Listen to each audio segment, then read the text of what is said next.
Welcome to Talking Comics, where we are bagged, boarded, and pre-recorded. I'm Ryan. I'm Sean. Jolly old mate. Pip pip cheerio.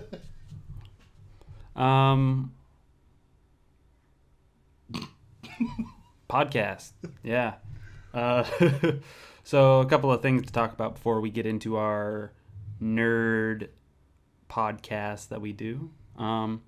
Today, depending on, hopefully I uploaded this early enough in the day that you haven't missed the big barbecue at the Nerd Nest for you local fanboys. Someone forgot to mention it I suck so last bad. week. It's my shop. But granted, most of our listeners already are participating, whether showing up or working there. I suck so bad. I love the fact how we've been talking for the past 45 minutes or so. And Yeah. then once we hit We record. just hit record. We already talked ourselves out. It's nappy time. Wait, no, what do they say? The mics are hot Yes. in the podcast world. Sure, we'll go with that. All right, whatever. I don't know, I'm it not just up. sounded- I'm not up with all the lingo. I bought a microphone. I have a computer. I downloaded some software, and then we like, let's get on the internet. I'm staying hip and cool and current. That's me. No, that's bad. But yeah, we're gonna have some. It's gonna be a good time. There's gonna be some good food, like some legit barbecue. One of our loyal listeners, JJ, is the barbecue master. He's gonna be showing up a little late, right? No. He's early. He's gonna be early. 'Cause Actually, yeah, last you told me he wasn't gonna be able to make it till later. He called me and said that plans have changed. Mhm. He's going to be there, and let's put it this way. He said text him any messages if anybody wants any coffee or anything, because he's an early riser like my wife. Oh. So they're going to kick it off about 5:36 in the morning. Well, that's how you know he's a legit barbecue He master. is. Yeah, oh yeah. Because like I get into food porn just a little bit, like, and by food porn I mean Food Network, not some weird stuff on the internet. Okay. Like I'll go on to Netflix and I'll watch like diners, drive-ins, and dives with Guy Fieri, where he like goes to all these little No, tiny places. My wife watches. And like that, they yeah. always go to these barbecue places where the guys are like smoking the meat for like 72 hours or whatever. Those little hole in the wall Yeah. places are probably the best. Yeah. Like I had this really fantastic burger at a bar in Gresham. That was just like my dad and I was working with my dad at the time, and he's like dropped me off at a bar. I got a beer, I got a burger, and I was like, holy shit! I don't know if it's because I've been sweating my ass working all day. That's just a great burger. And it's just like some no name bar in the middle of Gresham. Yeah. But yeah, I haven't personally had his barbecue, but Sean says it's the tits. Speaking of food porn, I mean, I'm not even going to... Unlike Ryan, I do stuff with Jell-O molds, but that's another story. No. JJ is excellent. Everything I had is top-notch. And I don't really get... Contrary to my physical appearance, I don't get really, excited about food and stuff. But he did an awesome job on everything that he had us try. And he doesn't skimp, so... Yeah. And the prices are reasonable, and you get way more for what you're paying for. He's trying to open a pop-up. Is that what they're called? He's doing that now, and he is at his mom's bakery right across from Sunshine Pizza in St. Helens. Yes. And right now, but he's eventually going to land a location and just go full bore. I'd like to be him right next to me. Yeah. Would be awesome. But, So if you guys are ever curious about his location or stuff, Sean usually, like, currently he has a poster with the menu, the prices, and the address in the shop. yes. You know what? Maybe a little YouTube magic. Sean will email me that picture and I can put it up on the screen for you. Totally. But more importantly, come on down. Yeah. Have food. I might be bringing my PlayStation 4 and Injustice Gods Among Us 2 for a little verses with some people. Yeah. Might be fun. We'll be signing autographs. Just kidding. No one wants our autograph. $15 a pop. Stan Lee style. Oh, you didn't tell me that. See, I just randomly sign people, and they're like, "Get off me, fat man!" I just start signing. They're like, "What's a podcast?" What's a podcast? But yeah, it'll be fun. So, do we want to kick it off with my comic book? Yeah, do it. All right, a little book I picked up not too long ago. It's one of my favorite superheroes, The Amazing Spider-Man. Except this is a different Spider-Man story than they're currently running right now. This is a retelling of Spider-Man in his early years, in high school, with all the modern, gorgeous art styles that have been developed over the years. It's titled not The Amazing Spider-Man, but Spidey. So it's Marty McFly in the suit. No, I'm familiar with this. I am. And it's a retelling of his origins in modern day. So like, there's people with like Instagram and Snapchat and stuff, and hashtag Spider-Man, hashtag webbed, hashtag superhero, hashtag a menace, hashtag. And I really like the art style, and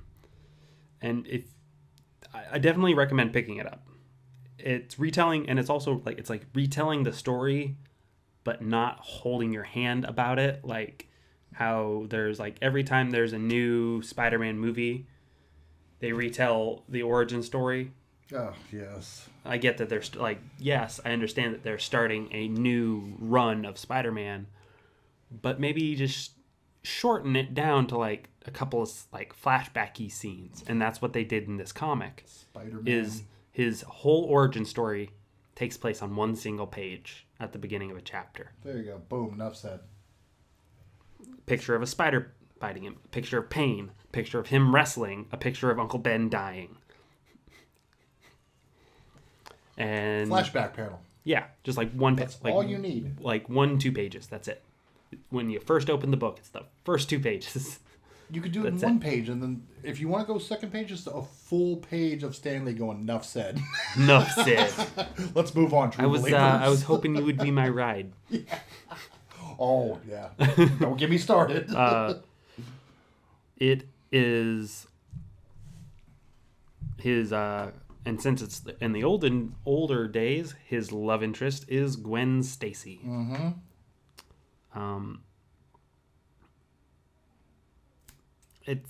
Because of it being told in like the more modern age, it feels very fresh. I mean, they're telling an old story, but it feels pretty fresh.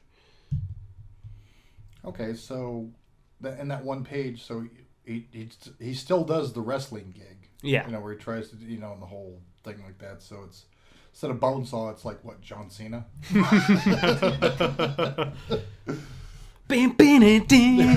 Oh, look at you.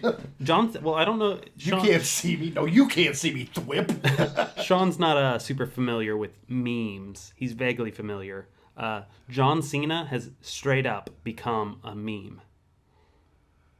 Really? Yeah. Okay. Like there's I saw this one Vine.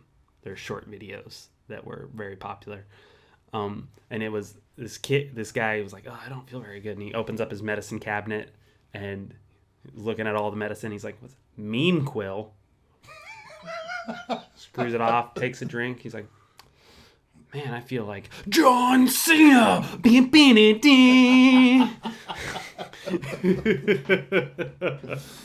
Oh, I like that. Meme quill. They introduced like a couple of his rogues gallery characters without like doing a full backstory on him. Like, yeah, this is Sandman. He's made out of sand, like it says in his name. Yeah, they're not bearing the lead, folks. And the police haven't grown to like him at all yet. Sandman? No, I'm kidding. Spider-Man. Spider-Man, yeah. He teams up with Iron Man in it. Okay. And which is like, and in the storyline, he doesn't know, like, that Tony Stark is Iron Man. Well, then he's the only guy. Well, no, I know what you're saying. The timeline of this, Tony Stark, everyone believes that Iron Man is just Tony Stark's bodyguard. Mm-hmm. And so he's like, Spider-Man's asking him like questions about Tony Stark. He's like, is he good with girls? Yeah, he's pretty good with girls. It's really funny. It's really humor. And it's the old Iron Man suit. It's the original Iron Man suit, but done in modern art. So it actually looks decent. Yeah. It looks shitty, but decent. The Tin Man type. Yeah. Clunky, which would later become the Ironmonger. Yeah. Yeah. But the little subtlety, the jokes, you picked up on the humor, right? Yeah. Yeah. And like, they don't underplay his Spider-Man's intelligence. When he meets Iron Man, Iron Man's like, take off the mask, and he's no, secret identities are really important. And he scans the suit, but he can't get through the mask. Mm-hmm. He can't see through the mask. He's like, he has some type of like web insulation in there that makes it so I can't penetrate it with my radar or whatever. I used to call it Circle K generic nanobot type lining. Yeah, pretty much. Well, because see, that's the thing. It's always like going back and reading if it's done right. Because that's the thing. He's a kid. Yeah, he doesn't have super like, smart. Yeah, so he's like finds an old VHS and he's like, oh, look at all these wires. I can do something with this. Exactly. See, they even do it in Civil War. Someone threw away a perfectly good Blu-ray player. It's only broken a little. That's what always irked me, and we've talked about this I don't know how many times. It's like the greatest detective on the planet, Batman. Mm-hmm. But how often, with the stories and everything, do you see him actually do detective work? Not as often. It's like he's one of the smartest, man. They emphasize Bruce Banner, Tony Stark, Amadeus Cho. Peter Parker is... Yeah. Reed Richards is another one. It's like... All right. They actually mentioned right something. That Peter Parker, his like SAT test scores, or I think it was like some type of it was like the Banner test, actually. Was he got the same scores that Bruce he got the same scores that Mr. Fantastic got when he was Peter's age. Reed Richards. Richards. It was the Richards test. That's what it was, not Banner test. He got the same scores that Reed Richards got. He's a genius. He's just a smartass, and he doesn't think much. It was just little things that would just irk me because, well, not really irk me, but just being a long-time reader. Yeah. Like I was saying, but with Batman, about being a detective, I love those flat-out detective stories. I love the issues where you never saw him in the suit. It was Peter Parker doing shit, and they would explain what he was doing, and the monologue, and the thought and everything, and I'm putting this together, but like MacGyver shit, which down the line, if you think long term, when they first introduced Amadeus Cho, lent more credence to that character because he's like, who's this kid that's one-upping our smart little Spider-Man guy? Yeah. And Tony Stark. And he's a child. Now he's the totally awesome Hulk. Oh, it's good. It's good. All right. I'm going to digress. Get into the Spidey series. It's really good. They only have 2 volumes out right now. I don't know how much farther they're going than that. Mm-hmm. I have a feeling, because I haven't seen anything else about it lately. So I think they might have only done a volume 1 and volume 2. Okay. Just as all right, he's Spidey. He's dating Gwen Stacy. Gwen Stacy gets killed. Now he's the Amazing Spider-Man, and these could be almost trade paperback / 2 shots, one shot type things. Yeah. Yeah, but it's really good. I'm definitely gonna keep my eye on this series and see what it has hold in the future. Sweet. What do you got? Those are really good. Well, let's see. Speaking of, let's stay on the Spider-Man thing. I like Spider-Man. Kind of, sorta. Spider-Man. And we talked about Tom Hardy cast as Venom. Yes. They're doing that. Fox is doing that movie. It's set for October 5th of next year. It's pretty soon. It has been confirmed that there is he will not be in Homecoming. Yeah. Nor will Spider-Man be in Venom. Interesting choice. I know, right? But we've talked about this before. Like Tom Hardy playing Venom. Now he's crossed over worlds. Mm-hmm. He did DC, and now he's doing Marvel. Yeah. As Bane in The Dark Knight Rises. Mm-hmm. See, we missed this opportunity, so I'm going to rehash a little something. Now he's playing Venom. I am Spider-Man's reckoning. Oh, think about it. You and I, after this Venom movie comes out, we can technically say that Tom Hardy is getting high on himself. What did Bane use? The toxin. Venom. The venom. Oh. No, but I don't know. I want to be wrong. Yeah. And of course I'm going to see it. And I'm very excited. I love Venom as a character. I want to know what they're going to do with it. Yeah. You know? And they've even got a date and everything's set. And they're in production and they're not using... I mean, how do you tell a Venom story without Spider-Man? I wish I had an answer for that. I know. Well, we'll see. To be continued. Yeah. But I do have something, speaking of Venom, books coming out this summer. Mm-hmm. Edge of venom-verse. I think I saw something about that online. It's a 5-issue series that starts in July. Mm-hmm. Okay. Mm-hmm. It's going to lead into a major Venom event because Eddie Brock is Venom again. Huh. Because much like Korean Hulk, I'm not going to say it, there's been other incantations of Venom. Up until recently. Actually, no, still to this day, I think. We have Agent Venom, who is Flash Thompson. Flash Thompson. But he's working with the Guardians right now. Yeah. And then there's, oh God, what's his name? Marco's, I'm not going to dead air it. Yeah. But yeah, there's been many incantations of Venom. Mm-hmm. Mm-hmm. My Venom, Eddie Brock. Yeah. That's what I want. I think the coolest Venom I've seen was, gosh, I can't even remember its name. It was the white Venom. Anti-Venom. Anti-Venom. That's the dude. That's the guy. That's the name I'm drawing a blank on. I can't remember his name, but he was like the coolest Venom in my opinion. That's when Eddie Brock had cancer and he didn't have the suit. Yeah, and this guy pulled the cancerous cells. And tried to bond, and the symbiote suit tried to bond with him. Yeah. And but then until because that was like the finale for Anti-Venom. Yes. Up until that point, though, Anti-Venom was going around and like curing heroin addiction. Yeah. He was just like, oh man, heroin addicts, boom, saving lives, bam, bam. But at the same time, he's like draining Spider-Man. Yeah. And what was his name? The energy guy. He was trying to suck the thing out of him. So how like Spider-Man, like because the black symbiote suit was on him at one time. Mm-hmm. Like Eddie Brock can sneak up on him. His spider sense will not go off. Yeah.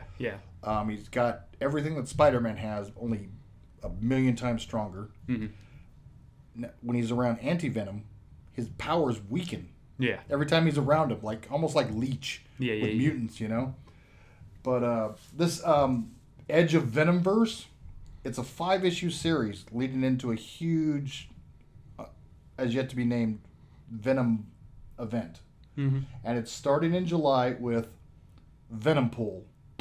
Oh, of course. Now check this out. So Deadpool is hired by Galactus to kill the Beyonder. Mm-hmm. Ends up hanging out with him. Right. Instead, Spider-Man shows up and asks the Beyonder for help removing his symbiote suit. So you can tell the timeline there. Yeah. Which gets on Deadpool. And then he's hired by Dreadpool, which is another dimensional Deadpool type thing. Yeah. And the story just kicks off from there. All right. I don't know. But they're also going to do the other 4 They're going to do a Ghost Rider Venom. There's already been a Venom pool. Yeah, well, they're kicking it off with that one. Okay. Because they're also doing a Ghost Rider Venom, which could be... Yeah. If they get the right artist, that'll be pretty sick. I know, right? Wolverine Venom. All right. That's a murder machine if I've ever heard one. Iron Man Venom. All right. All right. We could not that big of an Iron Man fan as a whole, so. And Spider-Gwen Venom. Spider-Gwenum? Spider-Gwenum. I know, right? God damn it, you beat me to it. Right on. So, I mean, it's just a 5-issue thing. I mean, on paper, you know. Yeah. It's like, maybe not. There's been a lot of people throughout Venom's history that have had the symbiote on them. Rocket Raccoon, Groot, Hulk, a T-Rex, some random T-Rex in the future. But yeah, right on. It'll be really good. Like, I feel like sales for it, other than like, you know, that a certain group of comic book readers is going to be pretty slow for the most part. But once that if that Venom movie is actually good, sales for this little series is definitely going to take off. Oh God, I remember in the 90s when they introduced Venom, and he was pretty much just like this psychotic beast. Yeah. Spider-Man. It was like evil Spider-Man times a million. Uh-huh. Stronger, faster. Couldn't show up on, like I said, Spider-Man's sense. Yeah. And he ate brains. And people loved him. It's like, holy crap, that's not what we expected. We're going to have to, like, make him a hero somehow. Yeah. You know? He's a anti-hero these days, isn't he? Kind of like through the past like now 20 years. Full on, they heroed him up. I mean, they did the whole victim. He's like a victim, like Banner Hulk type thing. Yeah, because it kind of takes control and makes him very primal. Yeah, I mean, like he's been in court where Matt Murdock is defending him, saying, "Oh, Eddie Brock had, you know, doing the whole court thing," which was awesome. Mm-hmm. I love courtroom drama, especially when it's Daredevil. You know? But I mean, yeah, Eddie Brock went on trial, and then, you know, as he's battling cancer through that whole thing, and then that was the whole story arc that led up to Anti-Venom, and then Toxin, you know, so on and so Hybrid, all these other symbiont beings. I think there's going to be also a new Carnage series coming out. That would be dope. I think I remember reading something about that online because it looked pretty new. It was just like titled Carnage. All right, who would you cast as Cletus Cassidy? I still have a dude to this day. You know, he's a little on the older side, but I think I would get the guy that played Rorschach. Oh, yeah. I know who you're talking about. Freddy Krueger as well. Did a better Rorschach. Jake Busey. That's his name? No. I would cast Gary Busey's son, Jake Busey. Ah. Starship Troopers. I'm not super familiar with Starship Troopers. I think I've seen it once, like a long time ago. He was the Fred. Put your hand on the wall. And he throws the knife, and fucking the guy purposely sticks his knife through his hand. Yeah, it's Gary Busey's kid. I would cast him as Cletus Cassidy. I would cast him as any psychotic. I mean, if he's related to Gary Busey. I would cast Gary Busey. All teeth and eyes. I do have a... Surprise picture of Gary Busey. Here, ha! Boo! Right. Ah! It's going to eat me! Let's see, I do have a couple other things I would... to apparently Fox, after... you saw X-Men Apocalypse? Yep. So all the kids there, what's her name? Chick who played young Jean Grey. I don't know the actress's name. She's on Game of Thrones. She was great. I thought she was really good. Apparently, again, they're targeting dates November 2nd, 2018. All right, you Babe Ruth wannabes. They're doing a Dark Phoenix movie, X-Men Dark Phoenix. Directed by Simon Kinberg. And everybody's reprising their roles from Apocalypse. Right on. They haven't even made the movie yet, and I'm already way too tired of Dark Phoenix. Right?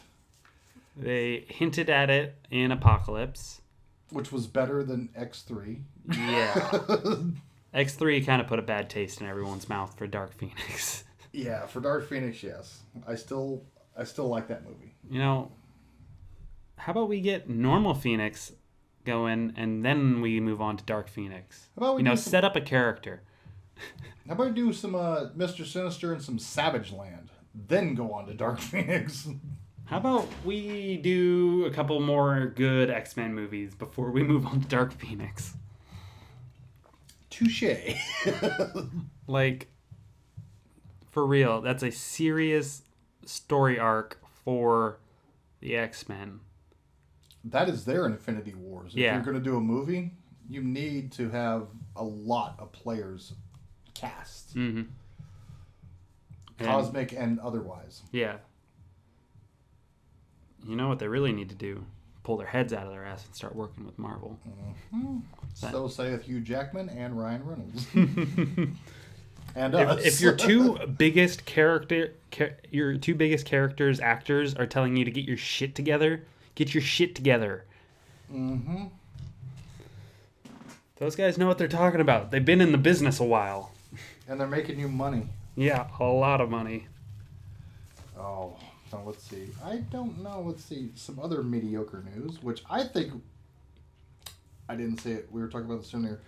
Universal Studios. Let's get off Fox. Let's go to Universal. Yeah, fuck you, Fox. What the Fox? What the Fox? They're calling it their Dark Universe. Dark Universe. They can't call it, like, Monsterverse or anything like that, you know? Cause the Monster Mash? Oh, wait, that's the song. Do the Monster Mash. It was a bash. Universal Studios apparently has not told me, and I'm a huge fan, and you knew this too. Yeah.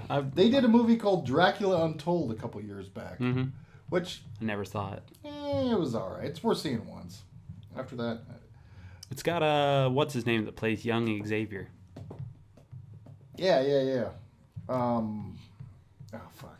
I was just talking about him earlier, too. His name is right here. I hope I found it. But, and then with this upcoming Tom Cruise Mummy movie. Yeah. They're supposed to, like, Avengerize the Universal Monsters. Yeah. Which that's what I've heard. Think will be awesome. They're slowly bringing it back. They had a little bit of a rouse in, like, the mid, let's say between 2005 to 2010 would be the mid 2000s for us thus far. Like, they had Van Helsing. I like Van Helsing. Those other Mummy movies, which I thought were pretty good. Brendan Fraser. Those got a couple of spin-offs. Scorpion King. The Rock. I smell what he's cooking. And even Jet Li. They did after the spin-off of the spin-off. They did the Scorpion King, and then Jet Li was like some sort of Japanese. I never saw that one. Oh, it's pretty good. Japanese mummy. Then they had a new werewolf movie. Benicio del Toro and Anthony Hopkins. I wanted to see that one. I just never got around to it. There's the thing you want. Yeah, I'm a big, like, out of monsters and whatnot, werewolves are, like, my favorite out of those Universal monsters. I don't, like, watch a lot of werewolf movies, per se. But Howling is still my favorite to this day. I did enjoy The Curse. Wes Craven's The Curse. I haven't seen any of those. It's pretty good, man. I got him. Like I tell Jimmy. I don't really watch horror or scary movies all that much. I mean, I guess if you wanted to get technical, the one Universal monster I've watched the most of, technically, would be Frankenstein, but not like your typical Frankenstein. I watched Young Frankenstein. It's pronounced Frankenstein. Thank you. Frankenstein. Frankenstein. Poopy undies. Would you like a roll in the hay? Roll, roll, roll in the hay. Oh, My stepsisters, my grandma, my stepsister's side of the family showed me that movie, and I've just loved it ever since. Oh, I talk about this all the time, and Jimmy makes fun of me all the time, saying, "Oh God, you're old." But picture this: can you not see dollar signs? Let's say they take Wolfman, Dracula, Frankenstein's monster, the Mummy, Creature from the Black Lagoon, Invisible Man, Dr. Jekyll, Mr. Hyde, all those Universal monsters, and pit them against Freddy, Jason, Pinhead, Michael Myers. Come on, you know. And then at the very end, Van Helsing comes in and kills all those motherfuckers. Van Helsing, you could have all sorts of different things there, but come on. Yeah. I actually really liked the Van Helsing movie. I did enjoy that. I own it on DVD. Well, at the time, I was watching it and like, well, Hugh Jackman's kind of stereotyping himself. Yeah. Typecasting. A little bit.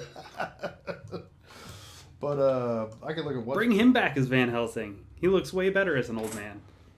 But apparently, so what I was saying here is like they did that Dracula Untold. That Tom Cruise is doing the Mummy. I mean, it's not like, okay, Tom Cruise isn't the Mummy. It's just the Mummy's there. It's like, oh, there's Tom Cruise. Oh. They've cast Russell Crowe as Dr. Jekyll. Huh. Which, that's the thing. Check this out.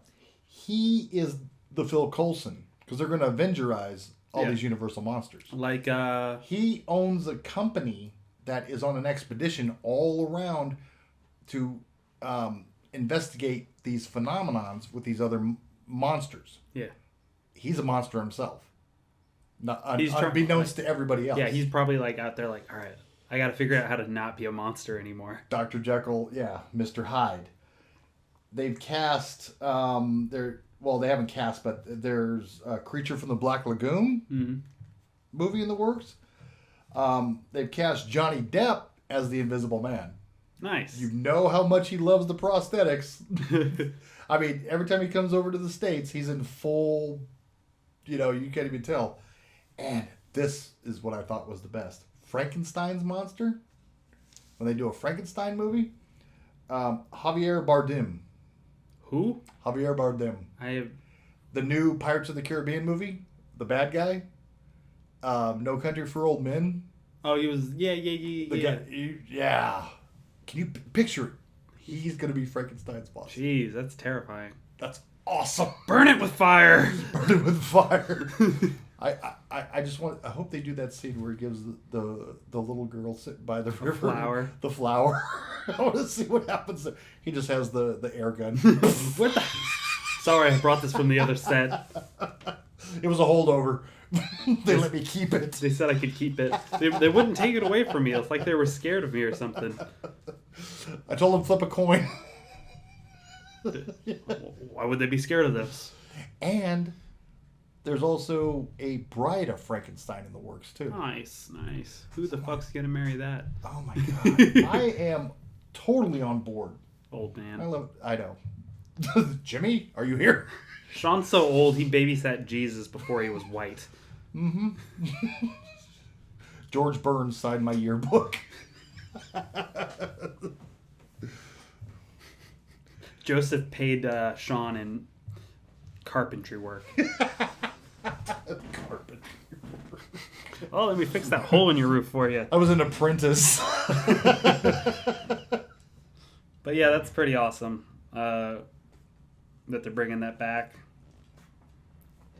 You got anything else? Nope. Well, while we're talking about monsters and whatnot, that's a perfect lead-in to my next topic, American Gods. Oh. We've had this one lined up for a little while. We were going to talk about it on our last Talking Comics, but we got drafted into Civil War II. We did get drafted. And yes. No, I wasn't drafted into the actual Civil War. Dang it. Yeah, so I've been mostly reading the book. Sean's been watching the show. I've watched a little bit of the show. I'm not all caught up with it yet, but... That's what I've been saying. It's like, Brad and I are on the same destination, only we're taking separate cars. Because this is brand new to both of us. Yeah. Yeah. So, American Gods. One of the big, like, on the, like, title for, like, the picture screen that advertises for the show, it says American Gods. Then in small white letters on it, Believe on the picture. I love the short out of the neon sign. Yeah. American Gods, am I a god? You know? So, what's your impression of the show thus far? It's pretty good, right? Oh, I love it. It's very addicting. I have no idea what's going on in the most wonderful way. I had to watch some of the show to know where Sean was in the story, because what little bit we've talked about outside of this recording, I've had a feeling they've taken some creative liberties and moved the story around in certain areas. Of course, it's you know, television; they always do that. So let me start off by talking about some of the characters, some of the gods. The main character of the story, the protagonist, is Shadow Moon. They just call him Shadow throughout the book. I didn't know Moon was his last name until I watched the show. I mean, they might reveal that in the book at some point. Parents are from Oregon. But they've been very careful not to, like, reveal his, I think they just call him, because like Jimmy said in your other podcast, Shadow is kind of like this non-racial specific character. Oh, I don't listen to Jimmy. No, I'm kidding. Like, no, yeah. He's like the absence of existence. Yeah. Yeah. Like, people, like, in jail, like, everyone's like, are you Mexican? Are you Indian? Are you black? And, like, even when he gets out, people are asking him that. So he doesn't have a category. Yeah. They kind of made him a little bit more on the blacker side for the show. He even said that his mom was a black lady with a big old afro and a hippie. Mm-hmm. But he's a giant man in the book. He's a pretty big guy in the show. Like, he's an ex-con. It starts out with him in prison. And he is released early because his wife dies in a car accident. He's released a week early. Mm-hmm. His wife is a very important character into this. I actually want to talk about their relationship a little bit. So in the book, they got married, and his wife said that she wanted a dog, but they couldn't have a dog because of their contract with their landlord. They weren't allowed to have a dog. So he said, I'll be your dog, and you can call me your puppy. And he licked her nose, and she laughed. Is that how that started? Yeah. See, they don't... In the show, it's a whole, like, fucked up joke. Yeah. It's a fucked up joke in the show. She's like, don't look at me like a lost puppy. And then she calls him puppy from then on. And her best friend... all right, so let's jump forward a little bit. She's not dead anymore. She comes back as, like, an undead character. And she meets up with her, and she was cheating on Shadow with Shadow's best friend and her best friend's husband. And in the show, she's like, her best friend was like, you never even loved him. He was like a pet to you, and that's why you call him puppy. She's like, well, I love him now. I was like, so fucked up. Kill her off again. Kill her off again. Well, not to mention the fact, if you're going to cheat on somebody, don't do it with Dane Cook. Yeah. Dane Cook's alive, everyone. I thought he was dead. He played the best friend. Who died? Got his dick bitten off. They died. So she was going down on him while they were driving, and they got into a car crash. Oh, that was messed up. Yeah. His wife, when the mortician, the autopsy happened, they asked him what they wanted. The coroner, yeah, asked what she wanted done with this. She told him to stick it somewhere. So he got buried with that somewhere in his body. I do like the wife, the friend wife. So you have your main group of characters are Shadow and a character, Mr. Wednesday, as he is called himself. Senor de Hump Day. He asks Shadow if Shadow wants a job. Shadow says no because he didn't know his friend died and that his friend's gym was being closed down. Mm-hmm.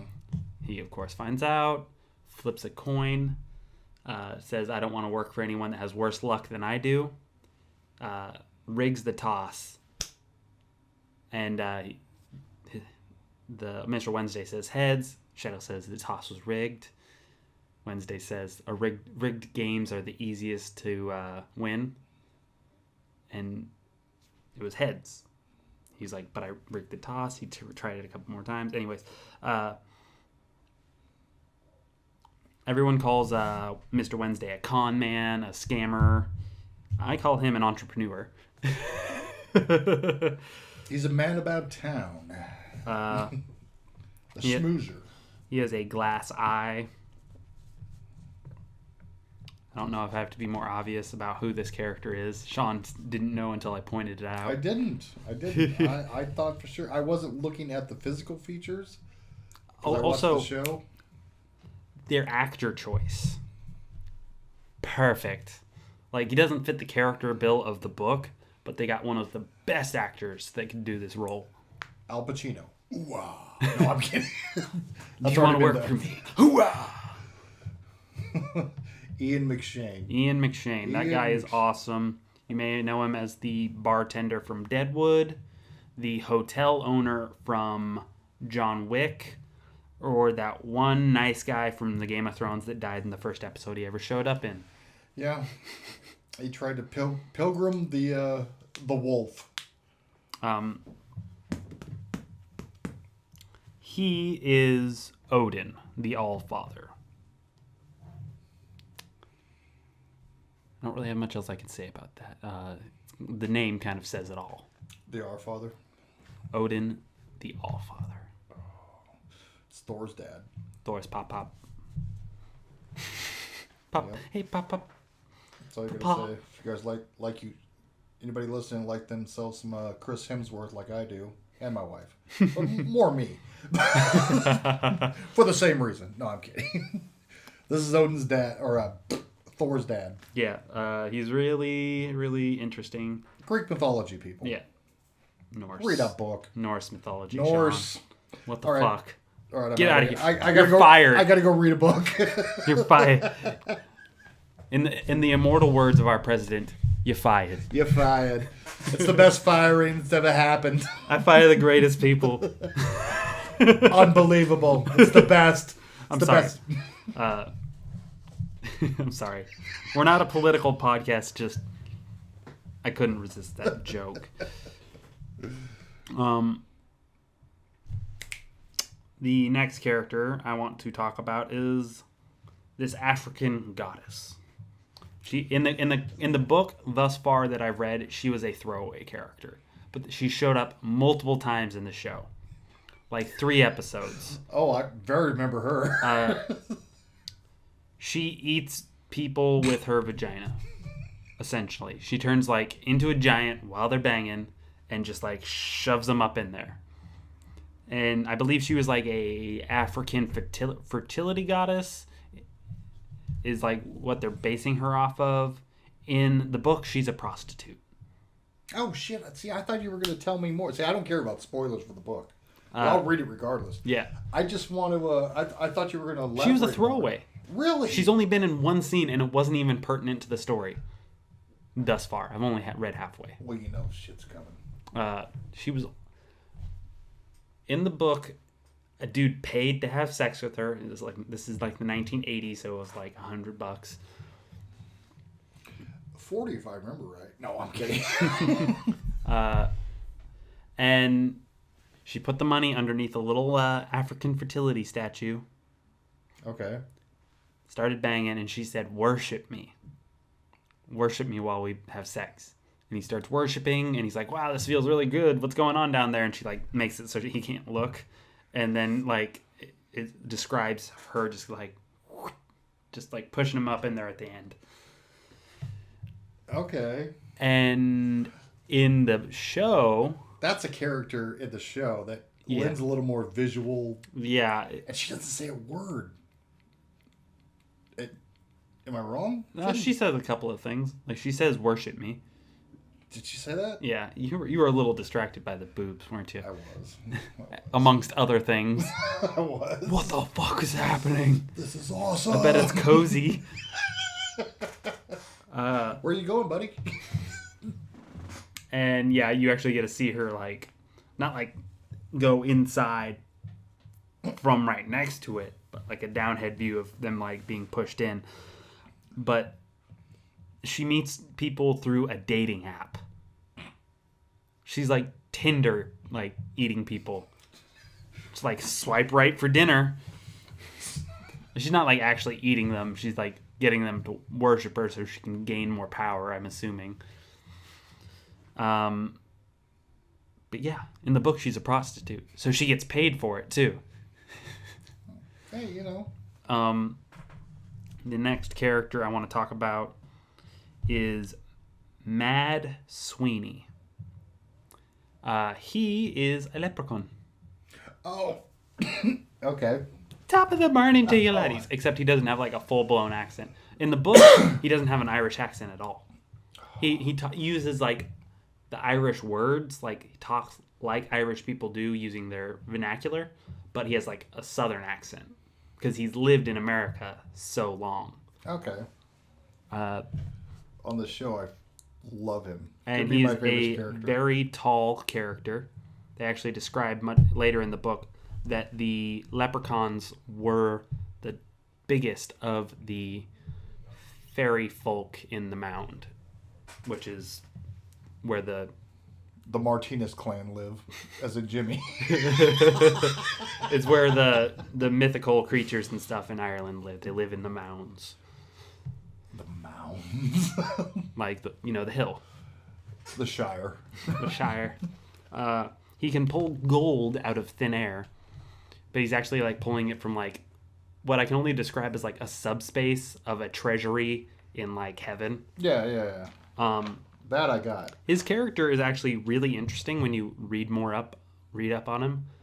Mad Sweeney was he was like a king that was cursed and went crazy and ended up just like wandering around forever, and people started calling him the Mad Sweeney. Let's see, on the show, he was a king that was supposed to lead his troops into battle, and he bowed out at the last minute because he saw his own death, and now he's cursed. Yeah, like they don't explain his character at all in the book. I had to go online to figure it out that he was a king. Cheater.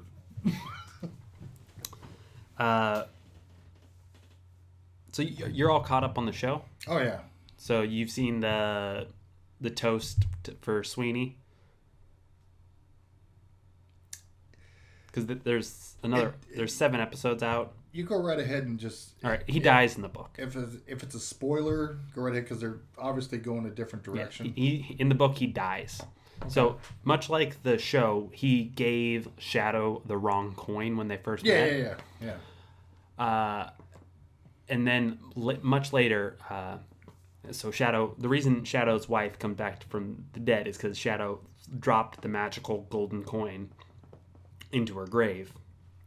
That's what's powering her. Yeah. For lack of better terms.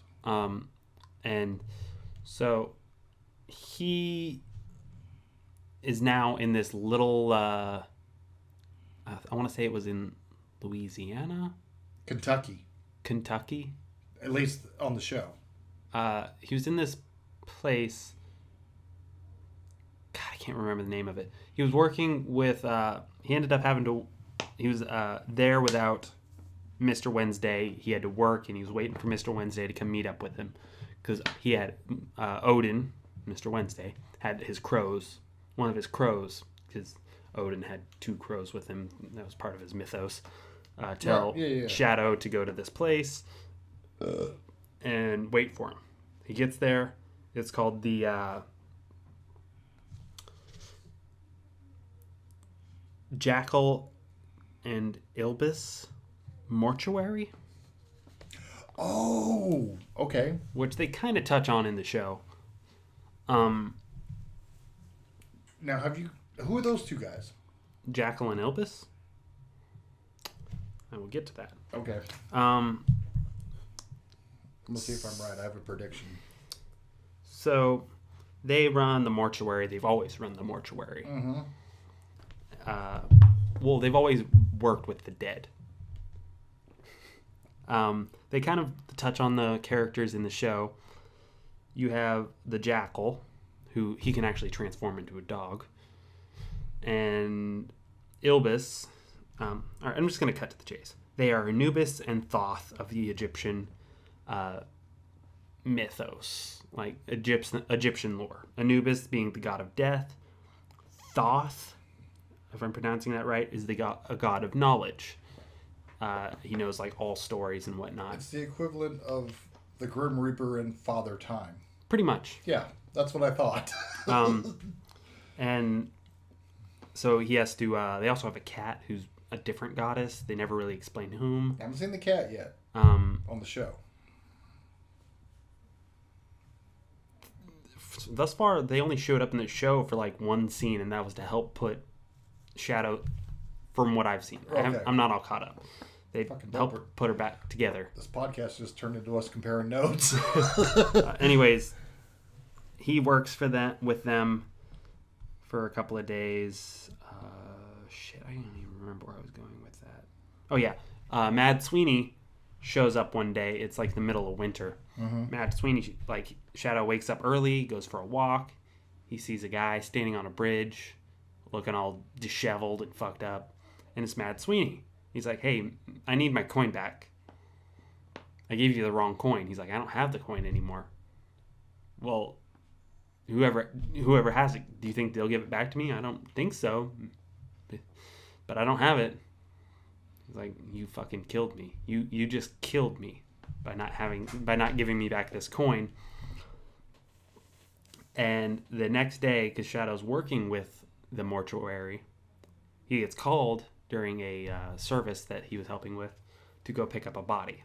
The body of Mad Sweeney. Oh. Frozen behind a dumpster with a bottle of Jameson. And a bus ticket out of town. Fuck yeah, that's how I want to go. Call me Mad Sweeney. Like, except it's a bottle of Schmleichler's, whatever that shitty vodka you like is. I go Jack. And after that night, like, he has like a toast and a memorial for Mad Sweeney.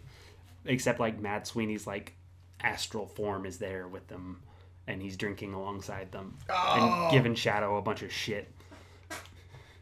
That's how I definitely want to go. Because in the book, Sweeney and the wife, as far as I know, thus far as I know, haven't met. But they're on a fucking road trip in the show. Yeah, with a gay genie banger. Also, there's gin in this. Gens. And they bang people. Bang dudes right in the butthole. They do. And drive cabs. And are uncircumcised.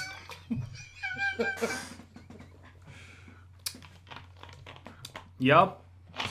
Giant dolphins. Oh, don't you miss us, Garrett.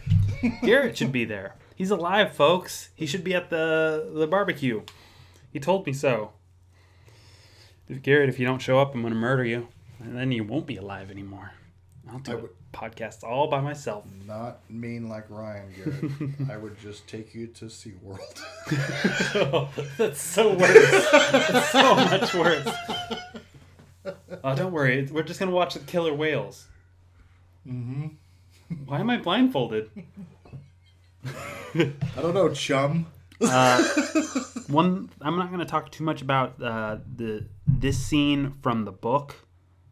This is one of the earlier scenes. I'm all over the fucking place. That's all right, man. That's fucking dope. Also, I'm listening. As much as we've talked about thus far, I have only read halfway through the book. There's only 2 episodes left of this season that like I said, folks, you got to watch it and or read it. Yeah. Or both. Because like I said, Ryan and I are taking 2 separate cars to go to the exact same place. And then, a couple of months from now, read the comic book series too, because that's coming out. Yes.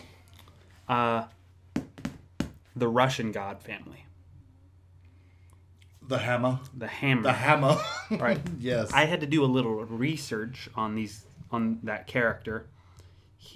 I'm gonna butcher this pronunciation. You're gonna hammer it. Chernobog the Black. Chernobog. He basically explains it in the book and in the show. He was the dark brother, and he was the dark one, and he had a brother who was light. One was very, one symbolized life, the other symbolized death. So when this guy came to America, he got a job in a slaughterhouse, which I thought was really cool. Hit that bitch in the face. Only thing I really have to say about that is I knew exactly who they were going to cast to play him. Oh. The moment I Wood Chipper in Fargo. I knew this guy always plays scary Russians.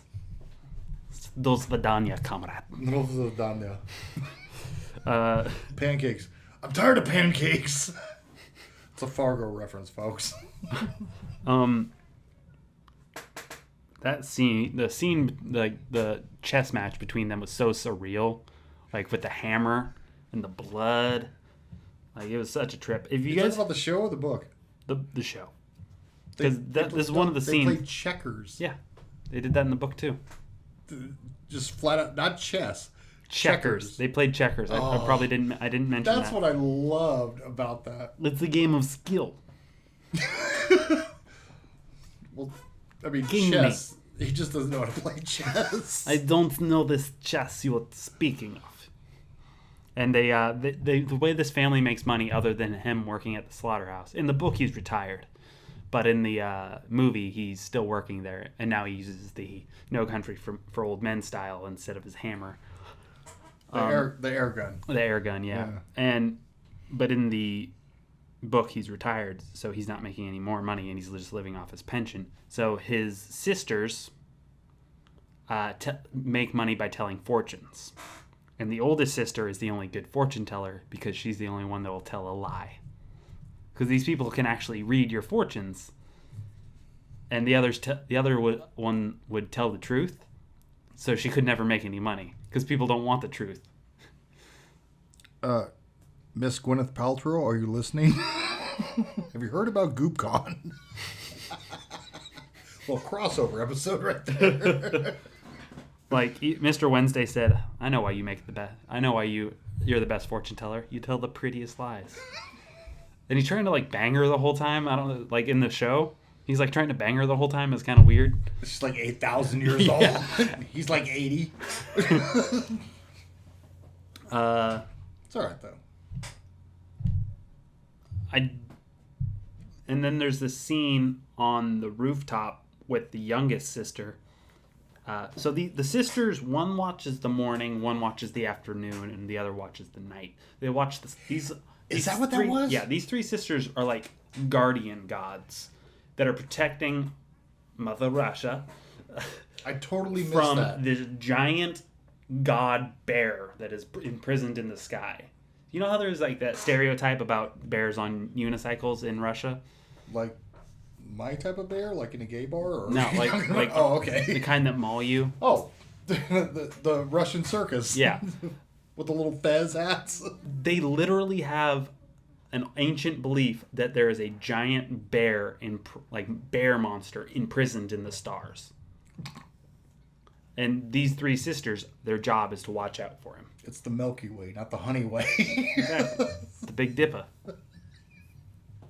Hey boo boo. Hey, boo boo, let's go get another picnic basket. In space. Oh, okay, Yogi. Sean's dying. That was perfect. I've practiced. Ranger Rick's not gonna like that. So Shadow goes up to the roof to hang out with the youngest sister. Are you gonna be okay, Sean? Go on without you? Oh, okay. I'm smarter than your average bear. Oh my god. Yogi and Barney, apparently.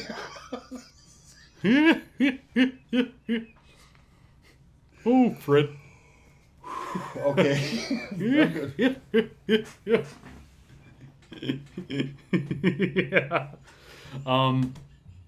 As I was saying, he's up on the roof talking to the youngest sister, the night watcher, essentially.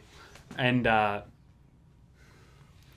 so she explains to him that he needs protecting, that he needs to grab the moon. And he's like, what do you mean grab the moon? How do I do that?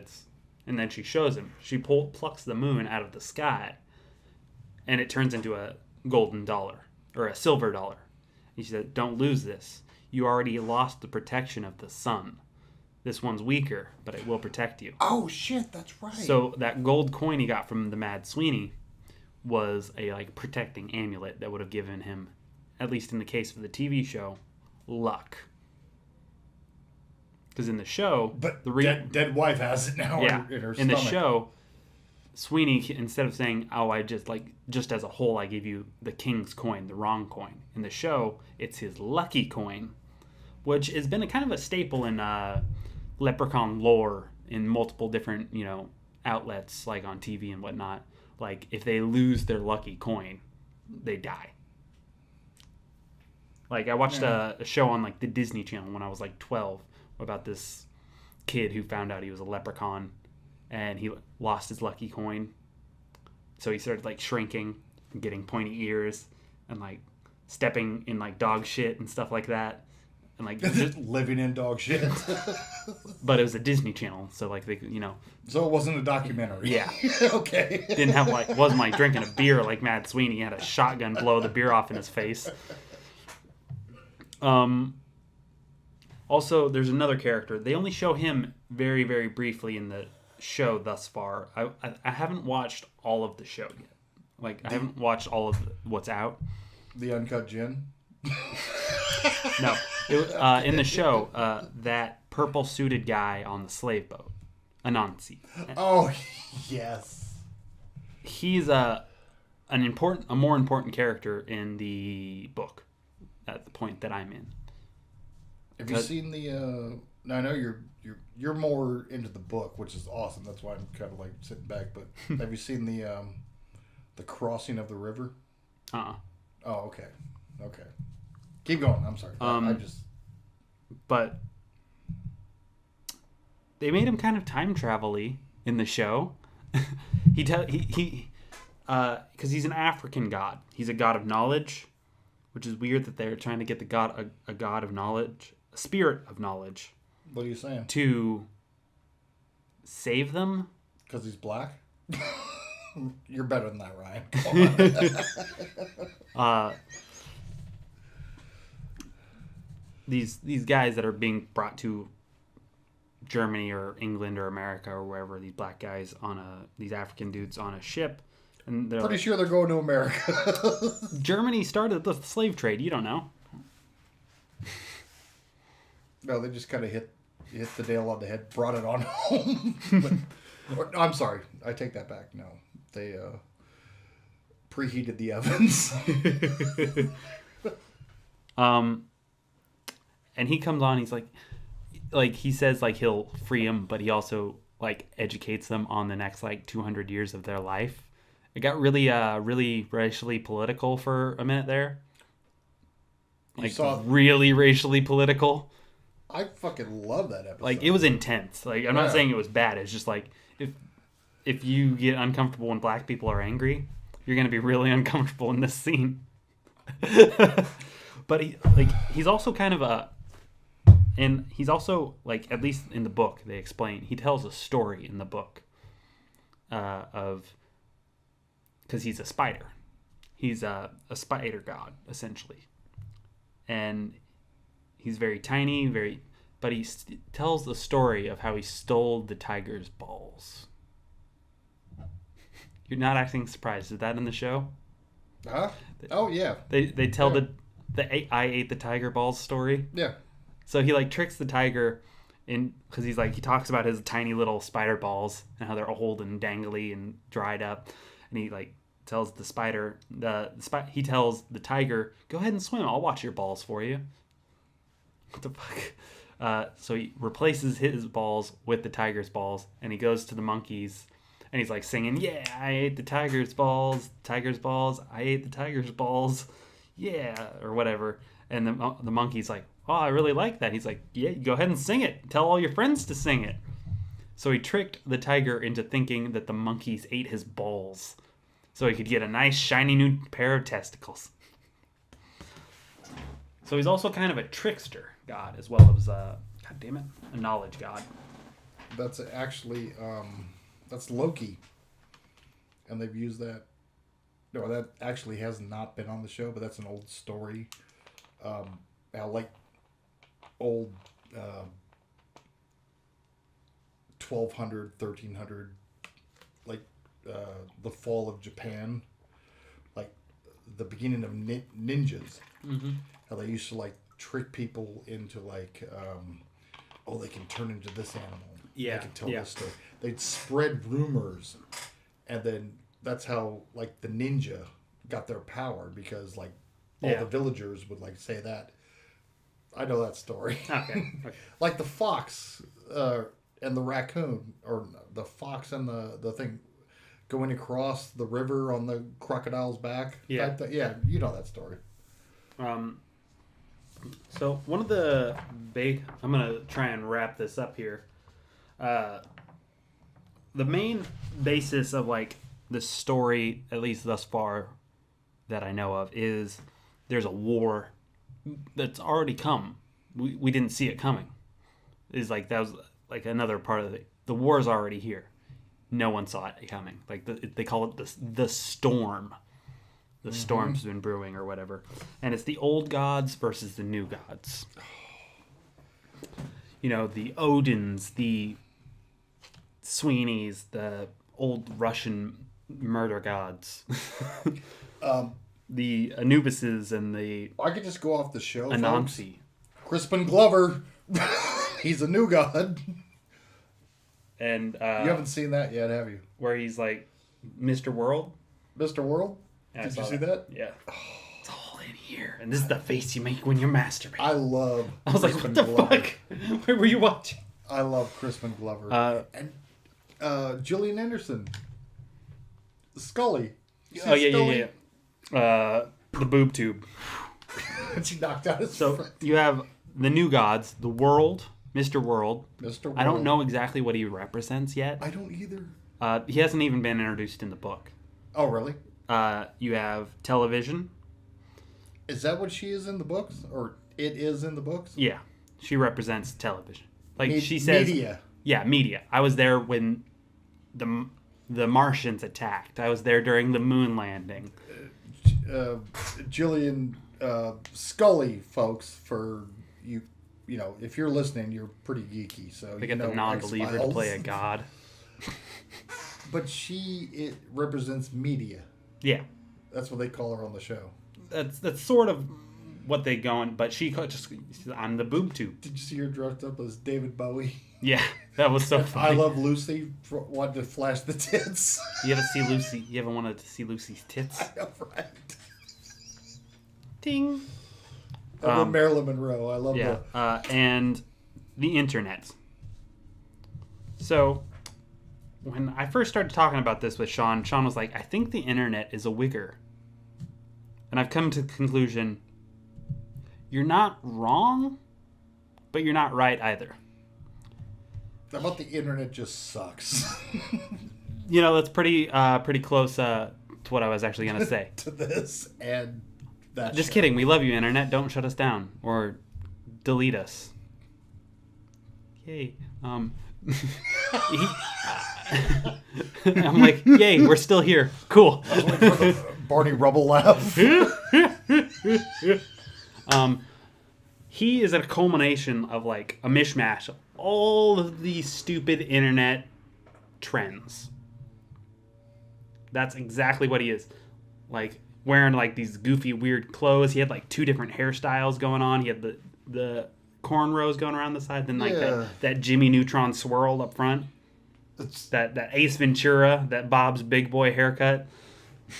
Josh. Josh? From episode 13? Yep. Been a while since we did one of those.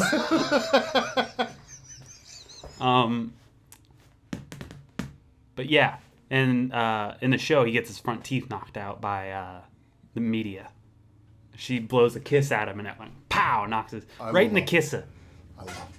You know, the only way that would have been better is if she turned into fucking what's his name from pow right in the kisser. Pow right in the kisser. Pow right in the kisser. Pow right in the kisser. And punched him. The show's really, really good. It's also very, very intense. And graphic. Very weird and very hard to follow. Yeah. And it's not just us. Like, I strongly recommend a sober viewing. Like, I'm not even saying, I'm not even like fucking around here. It is hard to follow. Like I said, I have no idea what's going on in the most wonderful way. And you know what's funny? Is because Sundays I record them along with the new Twin Peaks. So I'm doubly fucked. I'm so confused. Where am I? I'm trying to like up my Alzheimer's. Who are you? What am I doing here? What year is it? Oh, I just took a nap. Never mind. I don't know what's happening around me. They didn't do that scene with Vulcan in the show. Spock? No, that was the name of the gun company. Oh yeah, the bullet company. They didn't have that in the book, at least thus far. I thought that you was. saw that? Yeah, that was the last episode I watched. Okay. It was like last week's episode or something, or the week before. Yeah. Yeah, I saw that, and I thought that was like really. The guy got pushed. Yeah, and then he's like, "I'm gonna put a curse on this whole place." So Odin, like this god Vulcan, Oh shit! this god Vulcan, he's an old friend of Odin's, and he's like, "Hey, join my team, go old gods, right?" The best line on that episode. I was on the bus before you painted it yellow. I love that. I like that actor too. Great actors all around on this show. Yeah. Oh yeah. Like super great. This will be my last talking point, I swear, because like I have to go through all this gibberish that I just spouted later. And I have to pee. In that case, I will talk slower. No, I'm done. I believe he said he had to pee. I believe he said he had to go. So it turns out Vulcan like double-crossed Odin and told the new gods where he was going to be. So, and it was right after Vulcan just got done making a shiny sword for Odin. So Odin was like cuts his head off with the sword, kicks him into this lava pit. The molten lead. Yeah, because Vulcan is now the reason he's still alive as a god is because there's a bullet company named after him, and essentially what is a gun but a volcano in your hand. He was a volcano god, evidently, and like so that's how, every time someone fires a gun, he's being worshipped. And so Odin, Mr. Wednesday, cuts off his head, kicks him into the molten lead, and he says, "I'm going to put a curse on this place and his name." And he just starts peeing into the molten pit of lead. And that's where I'm at in the show.